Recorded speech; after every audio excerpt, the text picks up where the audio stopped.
नमस्कार दोस्तों, स्वागत है आप सभी का हमारे YouTube चैनल में।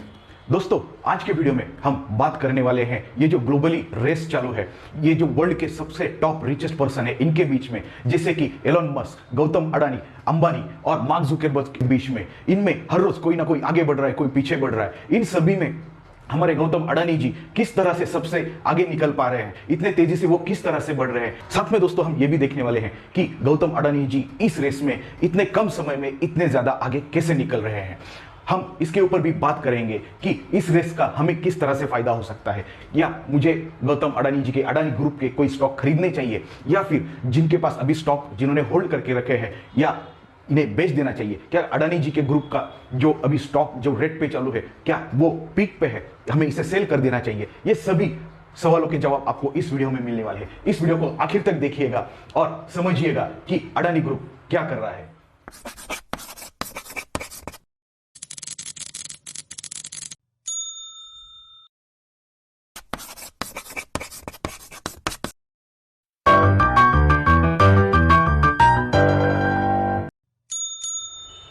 शुरू करने से पहले दोस्तों आपको बता दें कि अभी फिलहाल में ही क्रेडिट साइट करके एक रेटिंग एजेंसी है, जिसका अभी फिलहाल में ही एक रिपोर्ट जारी हुआ था गौतम अडानी ग्रुप के ऊपर। ये क्रेडिट साइट के रिपोर्ट में जो है इन्होंने कहा था कि अभी फिलहाल अडानी ग्रुप जो है ये ओवर लिवरेज में है। ठीक है, मतलब ओवर लिवरेज का मतलब क्या होता है कि ये कंपनी के ऊपर अभी बहुत सारे लोन्स है। ठीक है, तो ये क्रेडिट साइट क्या है उसके बारे में भी थोड़ा जान लेते हैं। दोस्तों, क्रेडिट साइट जो है, क्रेडिट साइट एक ऐसी रेटिंग एजेंसी है जो कोई भी कंपनी के बारे में फाइनेंशियल डाटा कलेक्ट करती है। ये कंपनी में क्या हो रहा है, क्या नहीं हो रहा है, ये सब कंपनियों का रिपोर्ट इनके पास होता है और ये जारी करती है हमारे जनता के लिए। तो फिलहाल क्रेडिट साइट ने ऐसा उन्होंने स्टेटमेंट दिया था कि अडानी की जो कंपनी है ये ओवर लिवरेज है, यानी कि बहुत ज्यादा लोन के अंदर डूबी हुई है।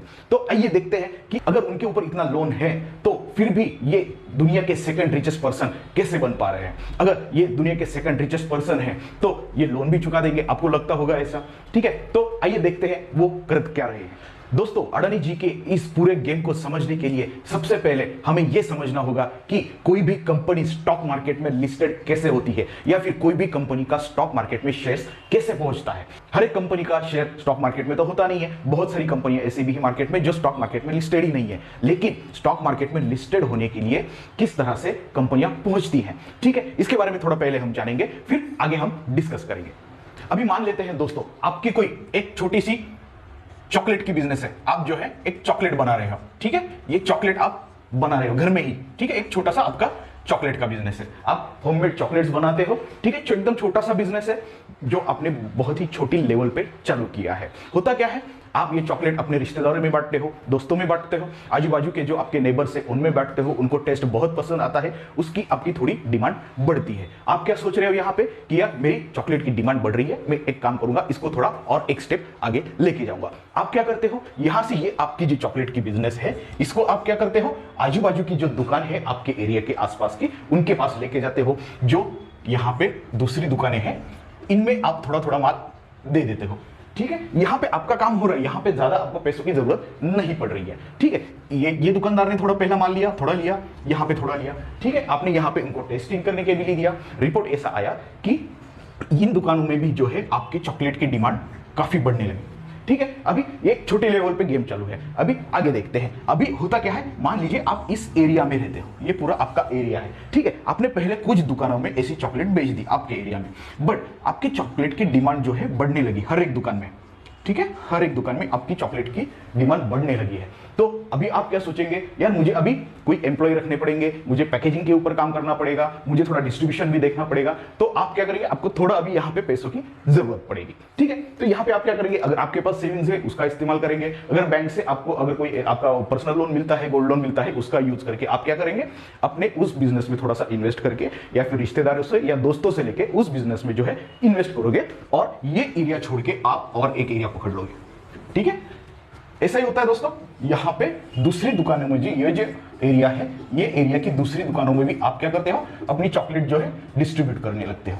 ठीक है, ये सभी दुकानें में ऐसा करते करते दोस्तों आगे होके चलता ऐसा है, जो जिस शहर में आप रह रहे हो उस पूरे शहर में जो है आपकी चॉकलेट एक दिन ऐसा हो जाता है पूरे शहर में फेमस हो जाती है। ठीक है, तो यहां पे अभी आपको आपका बिजनेस बढ़ाने के लिए काफी सारे फंड का जरूरत पड़ता है। ठीक है, तो अभी आगे देखते हैं आगे आप अपना बिजनेस कैसा बढ़ाते हैं। अभी मान लेते हैं दोस्तों आप जिस शहर में रह रहे हो ये आपका शहर है, ठीक है, ए, ये ए करके आपका शहर है। ये आप पूरे शहर में अभी चॉकलेट जो है हर एक दुकान में पहुंचा रहे हो, हर एक जगह पे। ठीक है, आपकी चॉकलेट की पसंद सभी को आ गई। ठीक है, तो अभी आपको अपना बिजनेस बढ़ाना है। ये बिजनेस जब आपने शुरू किया उसके साथ ही आपने एक अच्छा काम क्या कर दिया, आपने अपने आईटी रिटर्न्स पे करने शुरू कर दिए, बैंक स्टेटमेंट जमा करना शुरू कर दिया। साथ में ही दोस्तों आपके जो एक्सपेंसेस है उनका रिकॉर्ड रखना शुरू कर दिया। आप अपने एक अच्छे सीए से मिले, उसने भी आपको गाइडेंस कर दिया, उसने फाइलिंग कैसे करते हैं वो सब चीजें आपको समझा दी। इसी लेवल पे आपने क्या किया कि आपने सब अपने डॉक्यूमेंट्स का रिकॉर्ड बना लिया था और यहां पे अभी आप यहां से ये डॉक्यूमेंट्स कंटिन्यू करने वाले हैं। ठीक है, तो यहां पे अभी ये क्या सोचते हैं, पहले रिश्तेदार या फिर दोस्तों में जाकर अगर कुछ फंड इस्तेमाल हो सकता है या अरेंज हो सकता है तो वो पहला आप कोशिश करेंगे। ठीक है, अगर ऐसा नहीं होता है दोस्तों तो बहुत सारे लोग क्या करते हैं, एक एंजल इन्वेस्टर करके जो होते हैं उनका हेल्प लेते हैं, जो ऐसे बिजनेस में इन्वेस्टमेंट करते हैं। ठीक है, ये क्या करते हैं दोस्तों, अगर मान लीजिएगा ये पर्सन जो है इनके पास डिमांड करता है भाई मुझे 1 करोड़ रुपए की जरूरत है। ठीक है, मेरा बिजनेस ऐसा ऐसा है, इतने सालों पुराना है, मेरा इस बिजनेस में जो है काफी अच्छा पकड़ भी है और एक पूरा सिटी जो है मैंने ऑलमोस्ट कैप्चर करके रखा हुआ है। ठीक है, अगर एंजल इन्वेस्टर को आपका ये बिजनेस पसंद आता है, आपका इसमें इन्वेस्ट करना पसंद करता है, तो वो क्या करेगा दोस्तों, वो आपको 1 करोड़ रुपए दे देगा। ठीक है, ये 1 करोड़ लेके वो उसके बदले में आपसे हिस्सेदारी मांगेगा। वो कुछ भी हो सकती है, 20%, 30%, जो भी आपकी डील होती है उस हिसाब से। मतलब इस बिजनेस से जो भी मुनाफा होगा वो मुनाफे के अंदर अगर आप मान लीजिए 1 लाख रुपए कमाते हो तो 20,000 रुपए आपको इसको देने पड़ेंगे और 80,000 रुपए आपको आप अपने पास रख सकते हैं। यहां पे क्या हो गया, दोनों का भी काम हो गया। इसको भी 20% मिल रहे हैं, बैंक में रखता तो 6-7% ही मिलते थे। ठीक है, इसको आपका भी काम हो गया, आपने एक सिटी कैप्चर कर लिया है, आपको अभी दूसरा सिटी कैप्चर करना है, सिटी बी। ठीक है, यहां तक समझ आ गया आपको।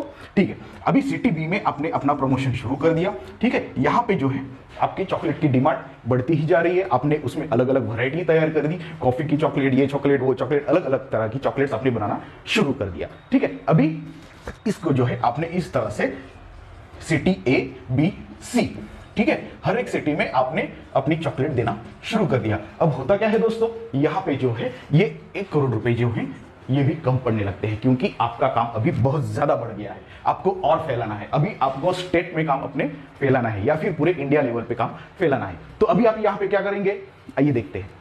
तो अभी आप इस लेवल पे जाके अपने सीए से मिलते हो, आप अपने सीए से कहते हो कि भैया यार देखो यार मैंने ये कंपनी शुरू किया था, ये कंपनी का ऐसा ऐसा ग्रोथ हो रहा है, मुझे एक एंजल इन्वेस्टर भी मिल गया, बट अभी वो कह रहा है मैं उसके पास जितने पैसे थे उसने आपको दे दिए, उसको अच्छा खासा मुनाफा भी हो रहा है, लेकिन इन्वेस्ट करने के लिए उसके पास अभी ज्यादा पैसा नहीं है और मुझे ये बिजनेस तो बढ़ाना है और मेरे जो लोग हैं यहाँ पे सभी लोग ये चॉकलेट को पसंद कर रहे हैं, तो मुझे अभी ये बिजनेस बढ़ाना है, तो क्या करूं। तो सीए आपको क्या सलाह देता है, आपके सभी डॉक्यूमेंट्स चेक करता है, आपकी सभी फाइलें चेक करता है और आपको सजेस्ट करता है कि आप जो है एक अपना स्टॉक लॉन्च कर दो। स्टॉक यानी क्या, आईपीओ। ठीक है, आईपीओ लॉन्च कर दो। आईपीओ से जो है आपको मार्केट से पैसा मिल जाएगा और मार्केट से पैसा मिलते ही आप उसको अपने बिजनेस में डाल के बिजनेस बढ़ा सकते हो। ठीक है, आप उससे कहेंगे भाई ये आईपीओ वीपीओ क्या होता है शेयर, मुझे तो नहीं पता। सीए बोलता है मैं किस लिए बैठा हूं, मैं करा दूंगा। ठीक है, सीए जो है सब फॉर्मेलिटीज कंप्लीट करा के एनएससी के पास, सेबी के पास आपका पूरा प्रोजेक्ट फाइल रेडी करके जो है वो क्या करेगा, सेबी के पास भेज देगा। ठीक है, सेबी आपके फाइल के ऊपर काम करेगी, वेरिफिकेशन करेगी, सब चीजें हो जाने के बाद आपको जो है यहां पे मंजूरी देगी। आईपीओ का मतलब क्या होता है दोस्तों, इनिशियल पब्लिक ऑफरिंग। ठीक है, मतलब आप यहां पे सेबी को जाके बोलते हो कि भैया मुझे अभी जो है 50 करोड़ रुपए चाहिए मुझे बिजनेस बढ़ाने के लिए, तो मेरे कंपनी की जो है मैं कुछ हिस्सेदारी मार्केट में बेचना चाहता हूं। मतलब अगर मान लीजिए मेरी कंपनी 100 करोड़ रुपए की है और मेरे पास में अगर 50 करोड़ का जो है मैं हिस्सेदारी रखूंगा और 50 करोड़ की क्या करूंगा, मार्केट में बेचूंगा। तो इस तरह से आपके एक जो शेयर का प्राइस है डिसाइड किया जाता है और जो कि आपका शेयर पहली बार मार्केट में आ रहा है इसलिए उसको आईपीओ कहा जाता है। तो उसका एक प्राइस डिसाइड हो जाएगा, मान लीजिएगा 100 रुपए। ठीक है, 100 रुपए के शेयर के दाम पे आपका आईपीओ लॉन्च हो जाएगा। ठीक है, यहां तक आपको बात समझ में आ गई। आगे देखते हैं आगे क्या होता है। तो यहां पे अभी दोस्तों आपने क्या किया, आपकी कंपनी की जो है 50% हिस्सेदारी जो है आपने मार्केट में बेच दिया, वो भी आईपीओ लॉन्च करके, ठीक है। आईपीओ लॉन्च करके आपने अपनी हिस्सेदारी बेच दी 100 रुपए के शेयर के भाव पे, ठीक है। यहां पे क्या हुआ फिर, अभी आपके पास जो आपको रिक्वायरमेंट थी 50 करोड़ की, वो आपको फुलफिल हो गई, मार्केट में आपका शेयर भी लॉन्च हो गया, ठीक है। आपको 50 करोड़ रुपए भी मिल गए, ठीक है। तो आपने अभी क्या काम शुरू किया, जो भी स्टेट लेवल पे है, मान लीजिए ए स्टेट, बी स्टेट, ठीक है, सी स्टेट, हर एक स्टेट में जो है आपने एग्रेसिवली काम करना शुरू किया, अपना जो है एम्प्लॉय बढ़ा लिया, मैन्युफैक्चरिंग प्लांट भी लगा दिया, उसके बाद डिस्ट्रीब्यूशन पैकेजिंग के ऊपर खर्चा करके आपने क्या किया, अपना काम बहुत तेजी से बढ़ाना शुरू कर दिया, ठीक है। यहां तक सब ठीक है। अडानी जी का जो है इसी तरह से पूरा काम चलता था कुछ सालों पहले तक। आगे देखते हैं आगे क्या हो रहा है। आपने अगर दोस्तों देखेंगे कि ये पूरे स्टेट में जो है अपना काम तो बढ़ा लिया यहां पे, ठीक है। जो भी कंपनी का स्टॉक मार्केट में आईपीओ लॉन्च होता है या शेयर लॉन्च होता है, ये कंपनी को एक बेनिफिट मिलता है। ये बेनिफिट के बारे में आपको पता होना चाहिए। क्या बेनिफिट है दोस्तों, जो भी कंपनी का शेयर वैल्यू होता है, मान लीजिए आपने 100 रुपए पे शेयर लॉन्च किया था, ठीक है। ये शेयर आप अगर इसमें से कुछ हिस्सेदारी बैंक में गिरवी रखना चाहते हो, ठीक है, आपके पास कितना था, 50% आपने जनता में दे दिया, 50% आपके पास अभी भी पड़ा है, तो वो 50% में से कुछ हिस्सा जो है आप क्या करेंगे, बैंक के पास आप जो है वहां पे गिरवी रख देंगे, ठीक है। अगर आपको और पैसों की जरूरत पड़ती है तो, ठीक है। अगर यहां पे ऐसे पूरे स्टेट में आप काम बढ़ाते हो और आपको आगे जाके और पैसा लगता है, तो आपके पास और एक ये ऑप्शन हो सकता है कि आप अपनी हिस्सेदारी जो है बैंक में गिरवी रख के उससे पैसे जमा कर सकते हो। ये जो भी कंपनियां स्टॉक मार्केट में आती है आईपीओ लेके, उनके लिए सबसे बेहतर बेनिफिट होता है, ठीक है। आगे देखते हैं। तो यहां पे आपने क्या किया, आपने जो पैसे मिले थे आपको 50 करोड़ रुपए जनता से जो मिले थे, आपने क्या किया, अपने बिजनेस में इन्वेस्ट करा के और बिजनेस एक्सपांड किया, ठीक है। आपने अपने प्रोडक्ट को और बेहतरीन लेवल पे जाके रखा, ठीक है। आपके प्रोडक्ट की डिमांड भी बढ़ने लगी, सेल्स भी बढ़ने लगी और जबरदस्त मुनाफा होने लगा। इससे हुआ क्या, आपने जो शेयर्स मार्केट में बेचे हैं वो शेयर्स की हर जगह पे बात चलने लगी। इससे होता क्या है, हर एक कोई चाहता है कि मुझे आपकी चॉकलेट कंपनी का शेयर जो है मुझे खरीदना है। इससे होगा क्या, आपके शेयर्स की डिमांड बढ़ेगी, इससे आपको फायदा नहीं होने वाला है, बट जिन्होंने ये 100 रुपए के भाव पे शेयर लेके रखे थे उनको जरूर फायदा होगा। ये शेयर का भाव जो है बढ़ता जाएगा बढ़ता जाएगा, शायद 150 हो, 200 हो, 250 कुछ भी हो, ठीक है। इससे क्या होगा, आपके स्टॉक की जो है वैल्यू बढ़ती रहेगी, ठीक है। ये हो गए जो आपने जनता से पैसे लिए थे, और दूसरे जो आपके पास 50% पड़े थे उसका भी तो वैल्यू बढ़ना है ना, ठीक है। ये भी तो 100 रुपए के हिसाब से लॉन्च हुए थे, ठीक है। अगर मार्केट में ये 100 रुपए की प्राइस अगर मान लीजिए 200 रुपए हो जाती है, तो आपके पास जो 50% शेयर पड़े हैं इसका भी तो वैल्यू बढ़ेगा, ठीक है। समझ में आ रहा है। तो आपका भी जो यहाँ पे जो स्टॉक का प्राइस है या भी आपके पास जो होल्डिंग है इसके भी प्राइस बढ़ने वाले हैं। तो यहाँ पे आगे क्या होता है दोस्तों, आप सोचते हैं कि मेरे तो अभी चॉकलेट का जो प्लांट है, चॉकलेट का फैक्ट्री है, चॉकलेट का जो बिजनेस चालू है मेरा, वो ऑलरेडी बहुत ज्यादा लेवल पे सेटल हो चुका है, अभी मुझे इसकी तरफ ज्यादा ध्यान देने की जरूरत नहीं है, क्योंकि आपने इसको क्या किया, एक ऑटोमेटेड प्रोसेस पे डाल दिया। आप सोच रहे हो अभी मैं क्या कर सकता हूं, आपके दिमाग में आया यार मैं एक काम करता हूं, मेरे पास चॉकलेट अच्छा बनाने का जो रेसिपी है, मैं एक प्लान करता हूं, मैं एक मिल्क शेक लॉन्च करता हूं, ठीक है, चॉकलेट मिल्क शेक, ठीक है। चॉकलेट मिल्क शेक लॉन्च करता हूं, इसका एक मैन्युफैक्चरिंग प्लांट बनाऊंगा, मेरे पास ऑलरेडी इतना सारा डिस्ट्रीब्यूशन नेटवर्क है, पैकेजिंग वगैरह जो है मेरे पास ऑलरेडी बहुत सा पड़ा हुआ है, इसमें थोड़ा सा पैसा डाल के मिल्क शेक का एक नया प्लांट डालूंगा, और मेरे जो डिस्ट्रीब्यूशन लेवल है उसी का यूज करके मैं क्या करूंगा, इसका डिस्ट्रीब्यूशन भी करूंगा, ठीक है। तो आपने क्या किया, मिल्क शेक का जो आपका दूसरा प्रोडक्ट है उसका मैन्युफैक्चरिंग प्लांट शुरू कर दिया, ठीक है। और उसका भी डिस्ट्रीब्यूशन जो है आपने हर एक स्टेट में यहाँ पे हर एक स्टेट में क्या किया, डिस्ट्रीब्यूट करना शुरू कर दिया, ठीक है। तो ये हो गई पहली आपकी चॉकलेट वाली कंपनी, ये हो गई दूसरी आपकी मिल्क शेक वाली कंपनी, ठीक है। समझ रहे हैं आप, यहाँ पे अभी आपके पास 2 कंपनियां हो गई, ठीक है। अभी आप सोच रहे हैं यार मिल्क शेक भी तो बहुत बढ़िया चल रहा है, इसे भी बढ़ाना पड़ेगा मुझे, और तो इसका भी मैं क्या करता हूं, आईपीओ लॉन्च करता हूं, ठीक है। आप क्या कर देते हैं, मार्केट में न्यूज फैला देते हैं कि अभी मुझे जो है ये कंपनी का आईपीओ में बाजार में लेके आने वाला हूं, ठीक है। हर तरफ आपके आईपीओ की चर्चा चालू है, क्यों, क्योंकि आपका पहला वाला जो आईपीओ था वो बहुत सक्सेसफुल रहा, लोगों को आपका बिजनेस मॉडल पसंद आया, उनको बहुत अच्छे रिटर्न्स भी मिले, तो उन्होंने क्या किया, इस आईपीओ के लिए यहाँ पे जो है बोली लगाना, मतलब बाई करने के लिए उन्होंने बहुत ज्यादा लेवल पे अप्लाई कर दी। और आपने भी क्या किया, यहाँ पे ये जो कंपनी था इसका आपने रिकॉर्ड देखकर आपने इस आईपीओ का प्राइस भी थोड़ा सा हाई रखा। पहला ये कंपनी का आपने 100 रुपए में आपने लॉन्च किया था, आपने देखा कि नहीं लोग मेरे पे विश्वास कर रहे हैं, तो मैं अभी ये क्या करूंगा, नया आईपीओ जो है लॉन्च करूंगा डायरेक्टली 500 रुपए पे, ठीक है। लोगों में क्या जा रहा है मैसेज, कि लोगों में मैसेज ये जा रहा है कि ये कंपनी बेहतरीन काम कर रही है, इसने चॉकलेट का बिजनेस अच्छे से संभाला, अभी मिल्क शेक के बिजनेस में आ रही है और इसका आईपीओ लेना चाहिए। मार्केट में आपका ब्रांड वैल्यू भी है, ये उसका फायदा आपको यहाँ पे मिलेगा। ठीक है, तो इस तरह से आप दूसरा आईपीओ लॉन्च करते हैं। ठीक है, और कुछ हिस्सेदारी वापस मिल्क शेक कंपनी की बेचकर आप क्या करते हो, आपका दूसरा आईपीओ जो है यहाँ पे लॉन्च करा देते हो, यहां से फंड उठा लेते हो।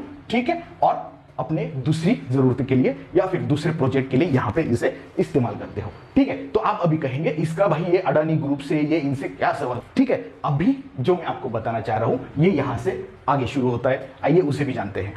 अभी जिस तरह आपने अपनी चॉकलेट की और मिल्क शेक का बिजनेस छोटे लेवल से लेके एक बड़ी लेवल तक जाके रखा, उसी तरह हमारे अडानी साहब ने भी पहले कुछ सालों में उनका जो पहला बिजनेस था जो था अडानी एक्सपोर्ट्स के नाम से। ठीक है, इसके ऊपर काम करके उन्होंने अडानी एंटरप्राइजेस जो है पहली उनके कंपनी का इसका ही नाम चेंज करके एंटरप्राइजेस कर दिया। ठीक है, और बहुत अच्छी तरह से इसका ख्याल रख के ये कंपनी को ग्रोथ दिलाई। अडानी एंटरप्राइजेस के बाद दोस्तों देखिए इन्होंने क्या क्या लिया। अडानी ग्रीन एनर्जी शुरू किया, पोर्ट्स एंड सेल्स शुरू किया, ट्रांसमिशन शुरू किया, गैस शुरू किया, विल्मर शुरू किया। मतलब ये कर क्या रहे हैं, यहां पे इसका आईपीओ लॉन्च किया पहली बार, इसका पैसा इसमें इस्तेमाल किया। ये पैसा उनको कहां से मिला, पहले मार्केट से उनको कुछ यहां से आपको मोटी रकम मिल गई। ठीक है, यहां से उन्होंने क्या किया, कुछ बैंक में गिरवी रख के यहां से उन्होंने कुछ फंड उठा लिया। ठीक है, यहां से फिर ये पैसे से ये कंपनी ओपन की, यहां से फिर से कुछ पैसा जो है मार्केट से आया और कुछ पैसा जो है वह फिर से क्या हुआ, बैंक से आया। ठीक है, फिर ये कंपनी हो गई। ऐसे करते करते दोस्तों इन्होंने अपनी सारी कंपनियां जो है ये बैंक के लोन के ऊपर खड़ी की हुई है। तो आप कहेंगे इसमें गलत क्या है, सही है दोस्तों, इसमें गलत तो कुछ नहीं है, सब लीगली हो रहा है। खुद एनएससी ने, सेबी ने इस चीज की अगर अथॉरिटी दी है, अगर इसका परमिशन दिया है, तो इसमें गलत क्या है, गलत कुछ भी नहीं है दोस्तों। यहां पे अगर आप देखेंगे तो अंबानी जी और टाटा जी भी ये चीजें करते हैं, बट वो कब करते हैं, बहुत ही रेयर केस में, इमरजेंसी की केस में, या फिर शायद अगर उनका कोई नया प्रोजेक्ट आ रहा हो तो नया प्रोजेक्ट में थोड़ा सा हेल्प लेने के लिए ये यहाँ पे हेल्प लेते हैं। बट अडानी जी का कैसा हो रहा है, ये हर एक प्रोजेक्ट में जो है यहां पे इसी फॉर्मूला को यूज कर रहे हैं। इसकी वजह से हो क्या रहा है, इनके ऊपर बैंक का जो है हर बार कर्जा बढ़ते जा रहा है, इसका इनको इंटरेस्ट भी पे करना है। ठीक है, यहाँ पे और ये नए नए बिजनेस में और हाथ डाल रहे हैं, जैसे कि अभी फिलहाल एनडीटीवी का न्यूज था उनका। ठीक है, उनका अडानी मुंबई का एयरपोर्ट्स भी है, हर एक जगह पे जो है ये हाथ डालते जा रहे हैं। मतलब जहां पे जा रहे हैं वहां पे, जैसे आप लोग मार्केट में शॉपिंग करने के लिए जाते हो या फिर किसी मॉल में शॉपिंग के लिए जाते हो, ये लेते हैं, ये लेते हैं, ये लेते हैं। ठीक है, इस तरह से ये हर एक जगह पे जो है शॉपिंग करते जा रहे हैं। ठीक है, वो भी कौन से बेस पे, क्रेडिट कार्ड के बेस पे। अगर आपके पास क्रेडिट कार्ड है तो आप ऐसा थोड़ी ना करते हो कि मेरे पास है, ये ले लो, ये ले लो, ये ले लो, ऐसा नहीं करेंगे। तो इसकी वजह से इनके ऊपर क्या हो रहा है, बैंक का कर्जा बढ़ते जा रहा है। तो जो मैंने आपको पहली बताई थी, क्रेडिट साइड जो रेटिंग एजेंसी है, उन्होंने यही पॉइंट यहां पे हाईलाइट किया कि जो पूरा अडानी ग्रुप जो है पूरे लोन के दम पर यहां पे खड़ा है। ठीक है, तो इससे दिक्कत क्या होगी, वो तो वर्ल्ड के रिचेस्ट पर्सन है, वो कभी भी लोन चुका सकते हैं, जरूर चुका सकते हैं दोस्तों, अगर इनका ये प्लान कंटिन्यू सक्सेस होता रहा, अगर ऐसे ही काम चलता रहा, कुछ खराब न्यूज नहीं आती है या फिर 2008 जैसा कोई अगर मार्केट क्रैश नहीं होता है तो ये चलता रहेगा, शायद चलता रहेगा। ठीक है, बट अगर कुछ भी हो जाए, एक भी कंपनी में अगर इनके कुछ गड़बड़ी हो जाए तो ये सभी कंपनियों के स्टॉक को ले डूबेगी।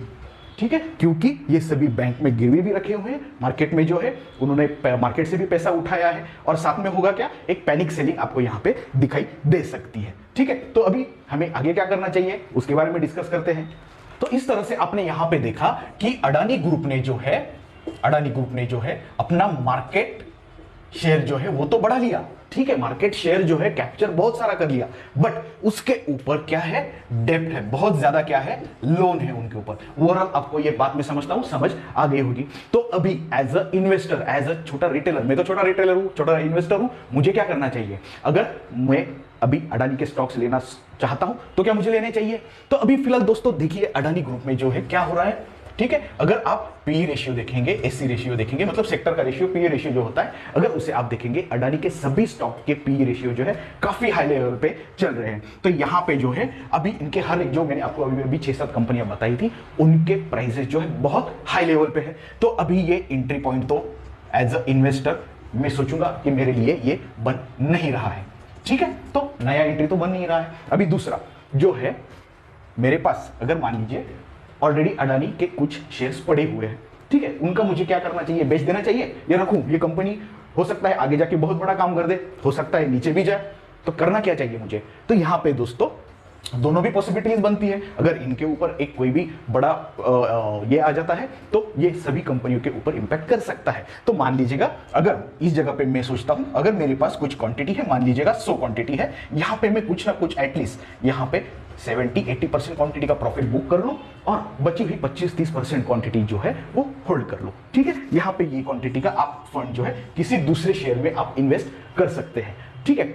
या फिर अगर आपने अडानी ग्रुप में अच्छा खासा पैसा बनाया भी होगा तो अभी फिलहाल इस स्टॉक को थोड़ा इग्नोर कर सकते हैं, क्योंकि काफी पिक पॉइंट पे है, यहां पे लेने की कोई एंट्री पॉइंट नहीं बन रहा है, ठीक है। फिर भी आपको कहना चाहूंगा मैं दोस्तों कि हम हमारे चैनल पे कोई भी बाइंग का या सेलिंग का सलाह नहीं देते हैं। आप जरूर अपने फाइनेंशियल एडवाइजर से एक बार बात कर लीजिएगा, कोई भी स्टॉक बाइंग करने से पहले या कोई भी स्टॉक सेल करने से पहले, चाहे वो सलाह मेरी रहे या किसी और चैनल वालों की। अपने फाइनेंशियल एडवाइजर से जरूर आप कॉन्टेक्ट कीजिए और उनसे एक बार जरूर पूछिए क्या मैं ये रखूं या बेचूं, ठीक है। अगर दोस्तों आपको वीडियो पसंद आता है जरूर लाइक कीजिए, शेयर कीजिए, सब्सक्राइब कीजिए और हमें कमेंट्स बॉक्स में जरूर बताइए कि आपको और कौन कौन से स्टॉक के ऊपर वीडियो देखना पसंद आएगा। हमें कमेंट्स में जरूर बताइएगा और अपने दोस्तों में शेयर जरूर कीजिएगा। धन्यवाद दोस्तों।